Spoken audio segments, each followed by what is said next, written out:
I need you to stay with me for this one. Because what I'm about to tell you happened on the one evening of the year that is supposed to be about us. Our anniversary. 7 years. The restaurant I had chosen myself. Our favorite. The one where we had our first real date. The one where he had proposed over dessert with shaking hands and a speech. He had clearly rehearsed and forgotten halfway through. I had made the reservation 3 weeks earlier. Table for 2. Corner booth. The good wine list. My name is Natalie, and on our 7th anniversary, I arrived at that restaurant at 7:15 p.m., 15 minutes early because I am always 15 minutes early, and was shown to our table by a host who smiled warmly and handed me a menu. I ordered sparkling water. I fixed my lipstick. I straightened the small gift I had brought. Nothing dramatic. Just something personal. The kind of gift that says, I have been paying attention to who you are. I waited. At 7:30, our reservation time, my husband was not there. At 7:45, I sent a text. Running late? No reply.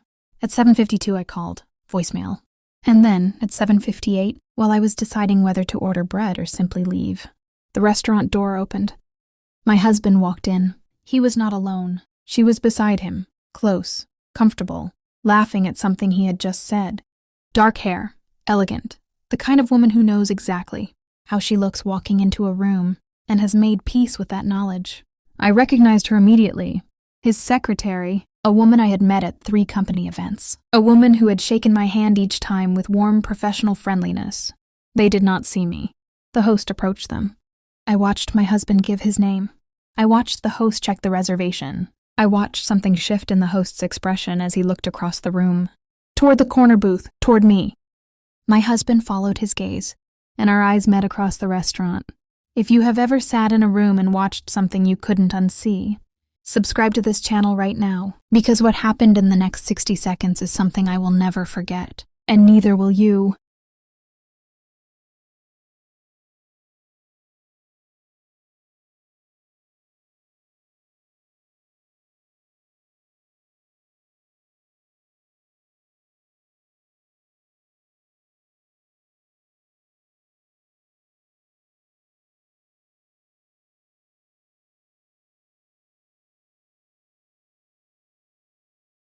I did not stand up. I did not wave. I did not smile. I did not perform any of the things that shock sometimes. Makes people perform. The nervous laugh. The quick recovery. The pretense that everything is fine when everything is the opposite of fine. I simply looked at him, and I waited. He said something to her, quietly, quickly, without looking at her. I could not hear it from across the room. Whatever it was, it made her expression change. She looked toward the booth. She saw me. She had the grace, at least, to look genuinely horrified. My husband crossed the restaurant alone. He stood at the edge of the booth. He did not sit down. Natalie. Sit down, I said. Please. He sat. What followed was not what he expected. I think he had prepared. In the 30 seconds. It took him to cross the restaurant, for tears, for anger, for a scene. The kind of thing that gives the other person something to manage, something to respond to. Something that makes the confrontation about emotion, rather than truth. I gave him none of those things. How long? I asked. He looked at his hands. Natalie, I can explain. I didn't ask for an explanation, I said. I asked how long. A pause. 4 months, he said. I nodded. The way you nod when you receive information you were already prepared to receive. And tonight, I said, our anniversary dinner. You brought her here. I forgot, he said. And then, immediately, hearing how it sounded, I didn't forget. I wasn't thinking. You forgot our anniversary, I said. Or you remembered and chose this anyway. I'm not sure which is worse. He had no answer. I picked up the menu. I looked at it for a moment. Then I put it down. I'm going to tell you something, I said. And I need you to listen completely. He looked at me. I have been unhappy for longer than 4 months, I said. Not because of her. I didn't know about her until 30 seconds ago. But because something between us stopped working a long time ago and neither of us said it out loud. I kept thinking it would get better. I kept choosing this. I gestured slightly at the table. At the restaurant. At the anniversary I had planned alone.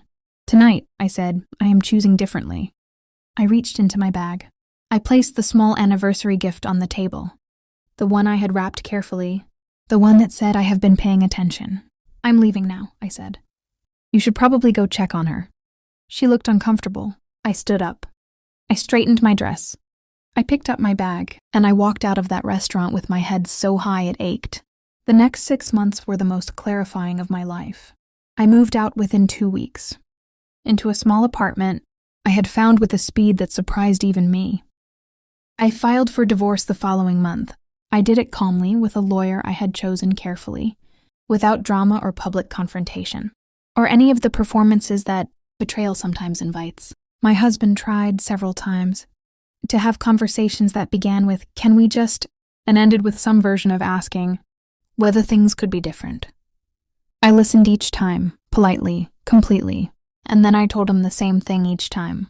You brought her to our anniversary dinner, to our restaurant, on the night I had planned, while I was sitting at the table, not as an accusation, as a fact, the kind of fact that closes doors so completely there is nothing left to negotiate.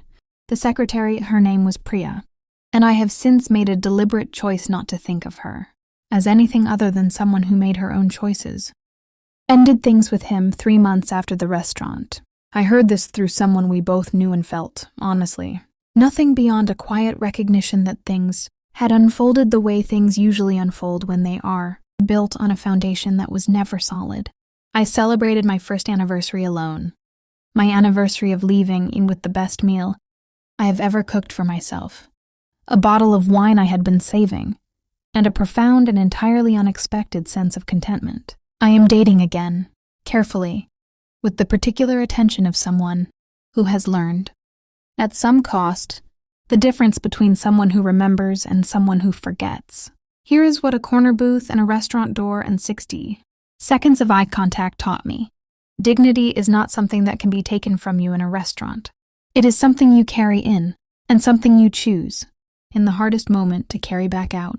And the way you walk out of the room where the worst thing happened, that walk, that posture, that head held high, is something nobody can ever take back. My husband took his secretary to our anniversary dinner. I was already sitting at the table, and I left with everything that mattered.